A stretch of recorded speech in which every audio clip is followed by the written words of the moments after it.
ورحمة الله وبركاته.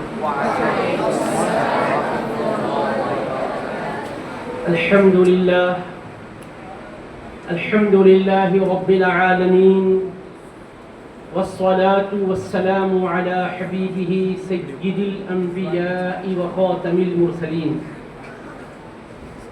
وعلى آله الطيبين الطاهرين وأصحابه الأكرمين الأفضلين.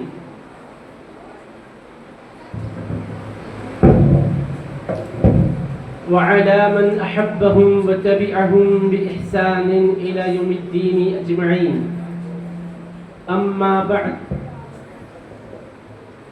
فقال الله سبحانه وتعالى في كلامه العظيم: أعوذ بالله من الشيطان الرجيم، بسم الله الرحمن الرحيم، قل لا أسألكم عليه أجرا إلا المودة في القربى ومن يقترف حسنة نزد له فيها حسنا إن الله غفور شكور.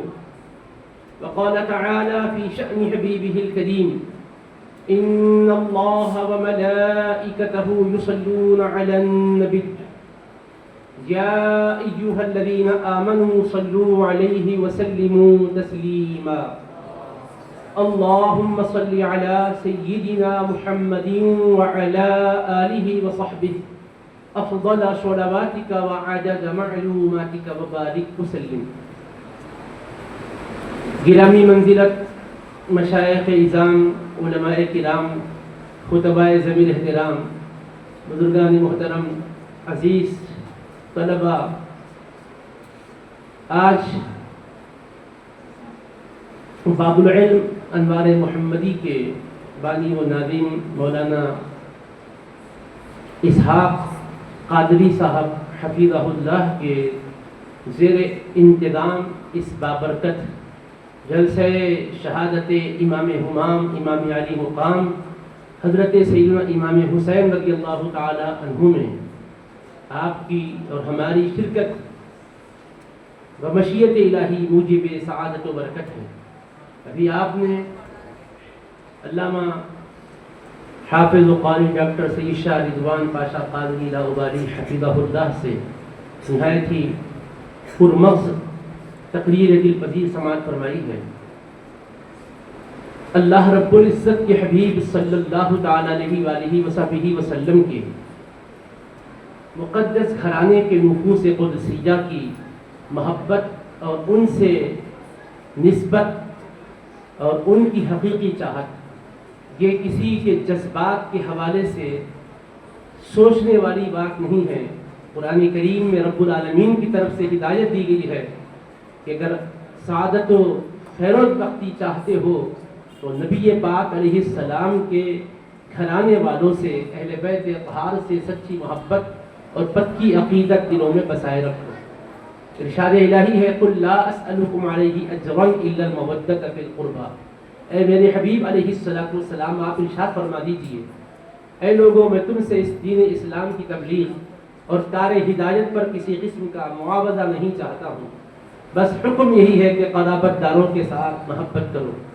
وَمَن يَقْتَرِفْ حَسَنَةً نَزِدْ لَهُ فِيهَا حُسْنًا، اور جو محبت و مودت کو دلوں میں بسا کر نیکیوں کا سلسلہ اپنے ذخیرے اعمال میں بڑھانا چاہے گا تو یاد رکھے نَزِدْ لَهُ فِيهَا حُسْنًا، مودت و محبت کی اساس پر کیا جانے والا عمل صالح کرنے والے کی طرف سے تو نیک عمل ہے، مگر اللہ فرما رہا ہم اس کے حسن میں اضافہ فرمائیں گے، ہم اس کی خوبی کو بڑھا دیں گے۔ عمل ہے، مگر مودت و محبت کی اساس پر، تعلق اور وابستگی کی بنیاد پر کرتا ہے بندہ، عمل بظاہر چھوٹا بھی ہوتا ہے تو رب کریم فرما رہا ہے ہم اپنی شان کریمی سے اس کے حسن کی، اس کی زینت کو، اس کی زیبائش کو بڑھا دیتے ہیں۔ پھر اللہ فرما رہا ہے بے شک اللہ خوب بخشش کرنے والا اور بندوں کے نیک اعمال کی قدر دانی کرنے والا ہے۔ عزیز طلبہ، کوئی طویل خطاب کرنے کا موقع نہیں ہے، اختصار کے ساتھ چند باتیں آپ کے گوش گزار کرنا چاہوں گا۔ اس آیت مبارکہ میں حکم کیا ہے؟ حبیب پاک کے گھرانے والوں سے محبت کریں اور قرابت دار گھرانے والے کون ہیں؟ اس کی تفسیر میں خود حضور پاک علیہ السلام نے استفسار کے جواب میں فرمایا، جب پوچھا تھا من قرابتک هؤلاء الذین وجبت علینا مودتهم، یا رسول اللہ آپ کے قرابت دار سے یہاں کون مراد ہے جن کی محبت ہم پر واجب ہے؟ تو اللہ کے حبیب علیہ السلام نے فرمایا علی و فاطمۃ و ابناہما، یہ قرابت داروں کے سلسلے میں تمہارا جہاں تک سوال ہے تو یاد رکھنا اس سے مراد اللہ کی بھی یہی ہے اور اللہ کے حبیب کی بھی یہی ہے کہ سیدنا علی مرتضیٰ کرم اللہ وجہہ الکریم، سیدۃ نساء اہل الجنہ فاطمۃ الزہرا رضی اللہ عنہا، سیدنا امام حسن مجتبی رضی اللہ عنہ، سیدنا امام حسین شہید کربلا رضی اللہ عنہ، یہ چار نفوس قدسیہ کو اس کی بنیاد بتایا گیا۔ اب ان کے ذریعے سے ان کی ضروریت طیبہ بھی ضمناً اصل کتابیں ہونے کے ناطے اس مودت کی حقدار ہے، لیکن پہلا جو اس کا مصداق ہے وہ ہے ان نفوس قدسیہ کا تعین جو زبان رسالت میں آپ سے آقا علیہ السلام نے فرمایا۔ یہی وجہ ہے کہ صحابہ کرام رضی اللہ تعالیٰ عنہم اجمعین ان نفوس قدسیہ سے بے پناہ محبت کیا کرتے ہیں۔ چنانچہ تمام صحابہ کرام کے نمونے پیش کرنے کا تو موقع نہیں ہے۔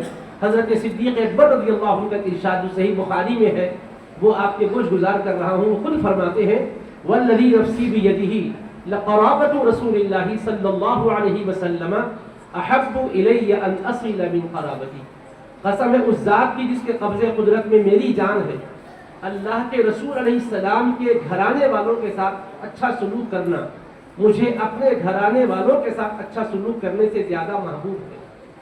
ہر آدمی اپنے گھر والوں کو خوش دیکھنا چاہتا ہے، اپنے متعلقین کو شادمانی سے مالا مال کرنا چاہتا ہے۔ یہ تبدو کیوں کر رہے ہیں آپ؟ محنت کیوں کر رہے ہیں آپ؟ اس لیے کر رہے ہیں کہ کچھ کمائیں گے حلال تو بچوں کو بھی کھلائیں گے، بیوی کو بھی کھلائیں گے، اپنی ذمہ داریاں جو شریعت کی طرف سے ہمارے کندھوں پر آئی ہے اس کو ادا کریں گے، بچے خوش رہیں گے، گھر والے خوش رہیں گے، ماں باپ خوش رہیں گے تو ہمیں بھی خوشی جو حاصل ہوگی اس میں اور مزید اضافہ ہوگا۔ مگر حضرت صدیق اکبر فرما رہے ہر باپ چاہتا ہے اپنے بچے خوش رہیں، ہر سرپرست چاہتا ہے اس کے متعلقین ماتحتین خوش رہیں، اور صدیق اکبر نبی پاک علیہ السلام کا خلیفہ اول چاہتا ہے کہ مجھ سے بڑھ کر میرے محبوب کے گھرانے والے خوش رہیں، ان کو خوشیوں میں دیکھ کر میرا دل باغ باغ ہو جاتا ہے، ان کی خدمت گزاری اور ان کے ساتھ صلہ کرنا مجھے اپنے گھر والوں کے ساتھ صلہ رہنے سے زیادہ محبوب و پسند ہے۔ اور یہ ایسا نہیں ہے کہ کوئی خطیب مبالغے میں الفاظ کے ذریعے سے کچھ کہہ دیا ہوگا، وہ صدیق ہے، ان کی بات صداقت کے خلاف نہیں ہوگی، وہ حقانیت کے خلاف نہیں بولیں گے، جو دل میں ہے اسی کو ظاہر کر رہے ہیں، اور عملاً بھی امت کو تعلیم دے رہی ہے۔ خود اپنی محبت کو بتایا کہ محبوب کے گھرانے والوں کے ساتھ ہمارا سلوک کیا ہے۔ قرآن نے تو یہ کہا اہل بیت سے قرابت داروں سے محبت کرو۔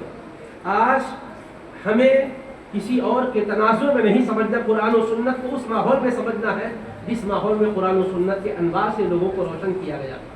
حضرت صدیق اکبر نے قرآن کی آیت کریمہ سے کیا سمجھا ہوگا کہ قرآن میں یہ آیات قرابت دار مصطفیٰ سے محبت کی جائے، اہل بیت نبوت سے محبت کی جائے، اس کا مطالبہ ہے، لیکن اللہ نے یہ تو نہیں فرمایا کہ تم اپنے بچوں سے زیادہ محبوب کے گھرانے والوں کو چاہو، اپنے گھر والوں سے زیادہ ان کو چاہو، یہ اللہ کا حکم نہیں ہے۔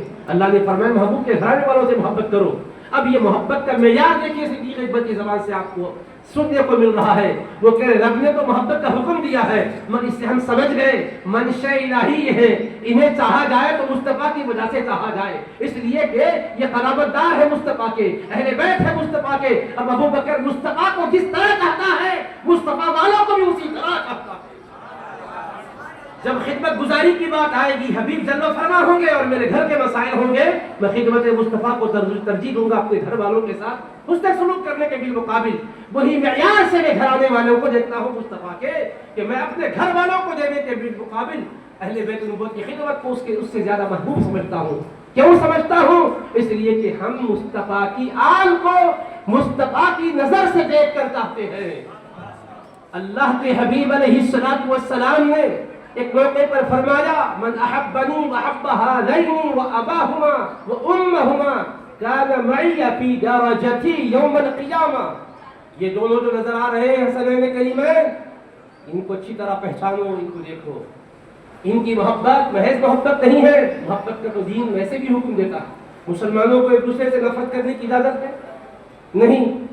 آپ حدیث پڑھتے ہیں بابا ترى المؤمنين في تراحمهم وتباتهم وتعاطفهم كمثل الجسد الواحد، آپ ایمانداروں کو دیکھو گے ایک دوسرے سے رحم دلی کا برتاؤ کرنے میں، ایک دوسرے سے محبت کرنے میں، ایک دوسرے کے جذبات کی قدر کرنے میں ایک جسم کی طرح ہے.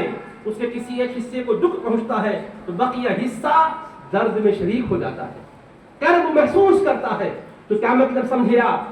پورے مسلمانوں کو اسلام چاہتا ہے کہ ایک دوسرے سے محبت کریں چاہیں. تو ہمیں ویسے بھی آپس میں محبت کرنے کی تعلیم دی گئی ہے، مگر اہل بیت اس طرح چاہنے کی بات نہیں کہی گئی ہے. کہا یہ اہل بیت مصطفیٰ ہے. محبت جیسا سب سے کرتے ویسا محبت کرنا نہیں ہے، جیسا مصطفیٰ سے محبت کرتے ویسا ان سے محبت کرنا. کس معیار سے مصطفیٰ سے محبت کرتے ہیں آپ؟ لا یؤمن احدکم حتی اکون احب الیہ من والدہ وولدہ والناس اجمعین. صحیح بخاری شریف میں ارشاد ہے تم میں سے کوئی بھی مومن نہیں ہو سکتا اس وقت تک جب تک میری محبت اس کے دل میں اس کی ذات سے، ماں باپ سے اور کل جہاں سے بڑھ کر نہ ہو. سارے جہاں سے بڑھ کر جب تک سرکار سے محبت نہ ہو وہ مومن نہیں ہو سکتا.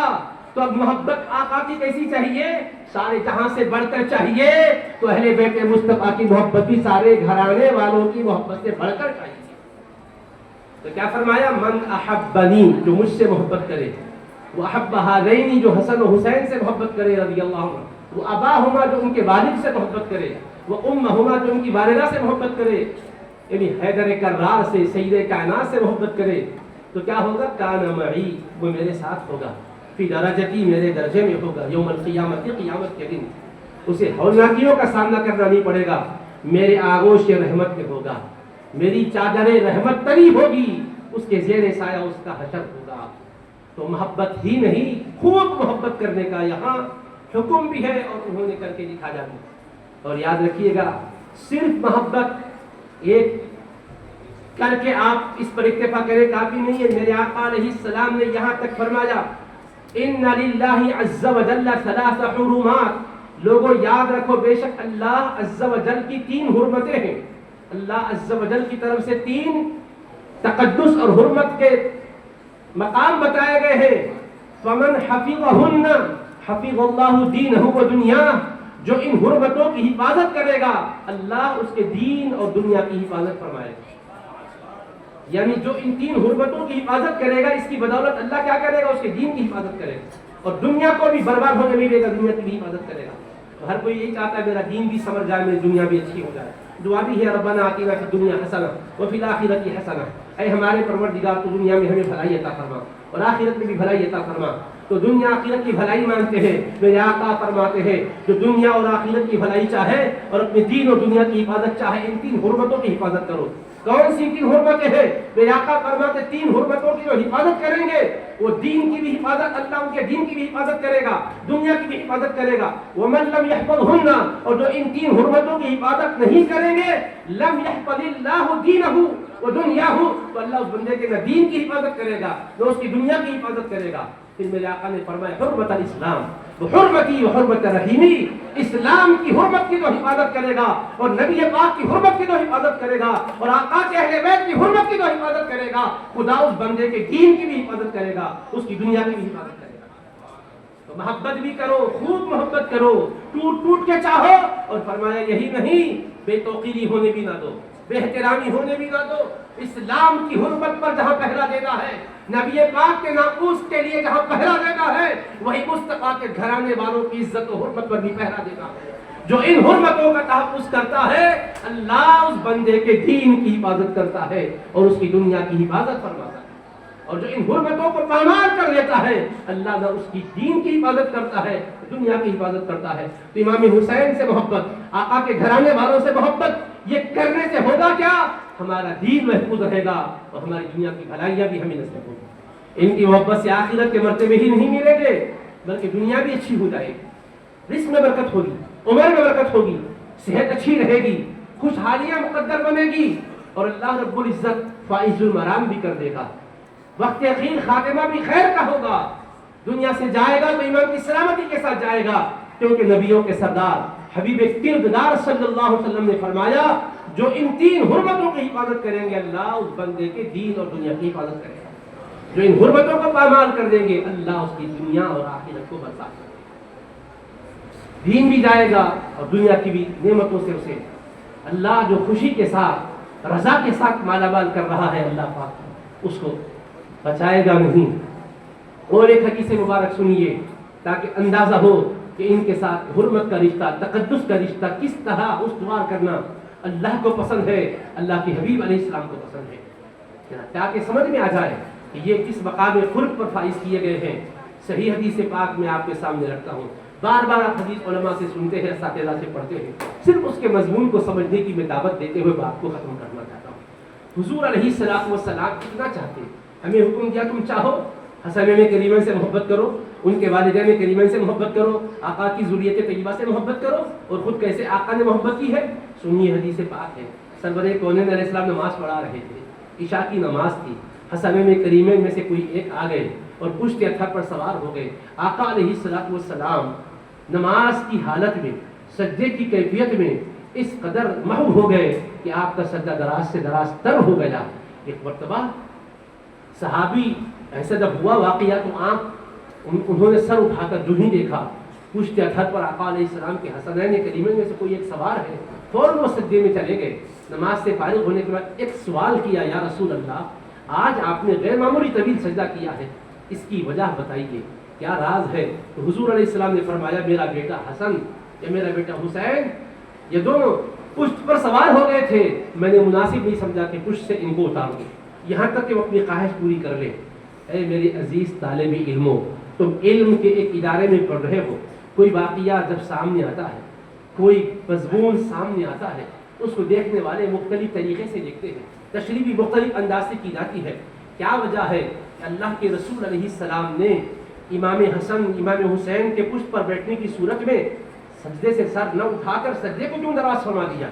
سجدے سے سر اٹھاتے تو ہوتا کیا تھا؟ صاحبزادوں میں سے کوئی ایک نیچے گر جاتے تھے، ہوں گے گر گئے تو کیا فرق پڑتا تھا؟ آقا ویسے بھی آہستہ اتار دے بھی سکتے تھے، بغیر گرے کے بھی ان کو ہلکے سے عمل کے ذریعے سے سرکا دے سکتے تھے، مگر آقا نے ایسا نہیں کیا، اس موقع پر سجدے کو ہی طویل فرما دیا۔ اور یہ وجہ پوچھی صحابی نے کیوں ایسا کیا؟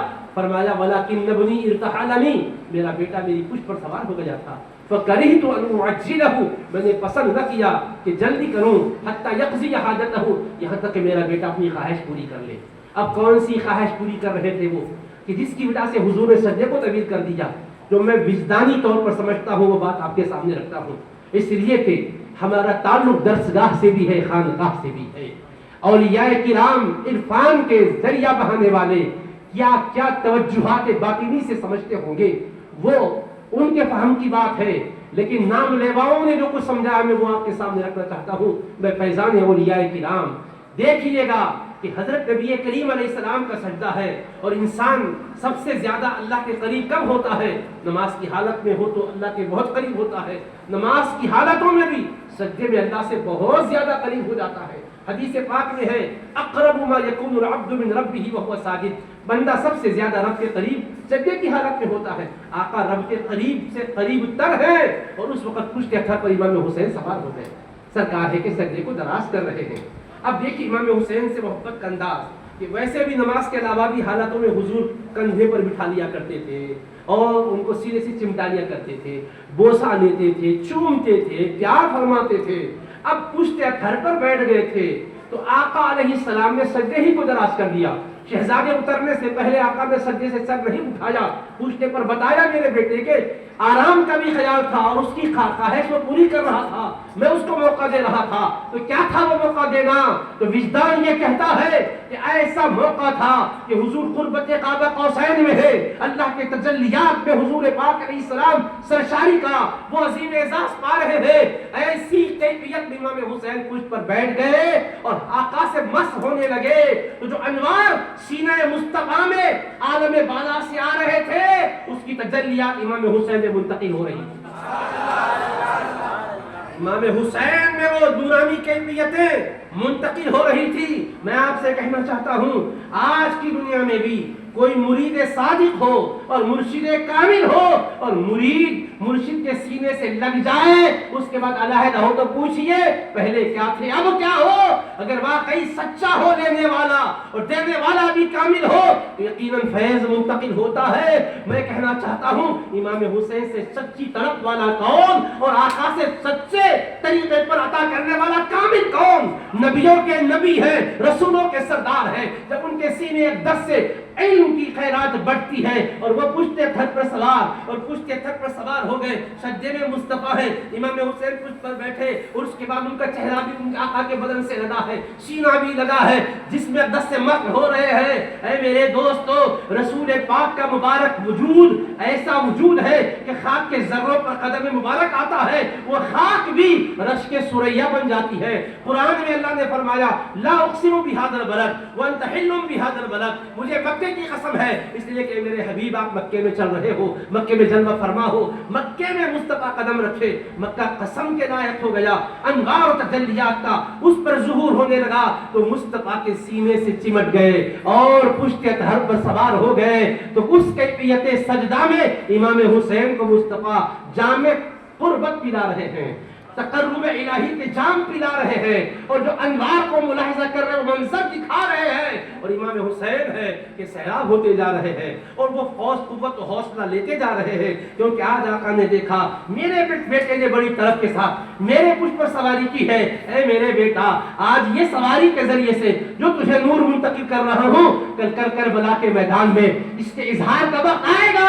بیٹا پس ہمت نہ ہونا، آنکھوں کے سامنے جگر پارے بھی کٹ رہے ہوں گے تو آنکھوں سے آنسو نہیں آنا چاہیے، چہرے پر مسکراہٹ ہونی چاہیے۔ آؤ بیٹا پشت پر سوار ہو کر اپنے نانا جان سے صبر کی قوت کا بھی فیض لو اور استقامت کی قوت کا بھی فیض لو، نورانیت کی قوت کا بھی فیض لو، علم کی قوت کا بھی فیض لو، زہد کی طاقت کا بھی فیض لو، قرب الہی کے مزے بھی لوٹو میرے بیٹا۔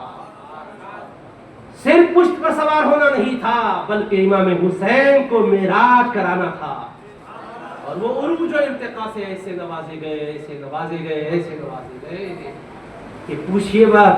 آقا فرمائے حسین منی وانا من حسین، حسین مجھ سے ہے اور میں حسین سے ہوں۔ اتنا آقا نے نوازا، حضرات صحابہ کرام کہتے ہیں امام حسن سر انور سے لے کر سینے اقدس تک پیارے آقا کے مشابہ، اور امام حسین سینے اقدس سے بقیہ بدن تک آقا کے مشابہ۔ ظاہری مشابہت بھی تھی، باطنی علوم کے دریا بھی ادھر دیے گئے تھے۔ اس وجہ سے امام حسین رضی اللہ تعالیٰ عنہ کو اس قدر بلندی ملی کہ ان کی بلندی کو دیکھنے کے لیے بڑے بڑے بلند لوگ بھی سر اٹھائیں تو سروں سے شملے اور تاج اور ٹوپیاں گر جائیں گی، مگر ان کی گرد راہ کی بلندی کا بھی ادراک نہیں کر سکتے۔ اتنے بلند و بالا ہے امام حسین۔ اللہ سے دعا ہے کہ امام علی مقام کی حقیقی محبت ہمارے دلوں میں ودیت کرے، اور ان کی استقامت والی زندگی سے ہمارے دلوں میں بھی استقامت کے جذبے پیدا کرے، علم نافع عطا کرے، عمل صالح کی دولت عطا فرمائے۔ وآخر دعوانا الحمد للہ رب العالمین۔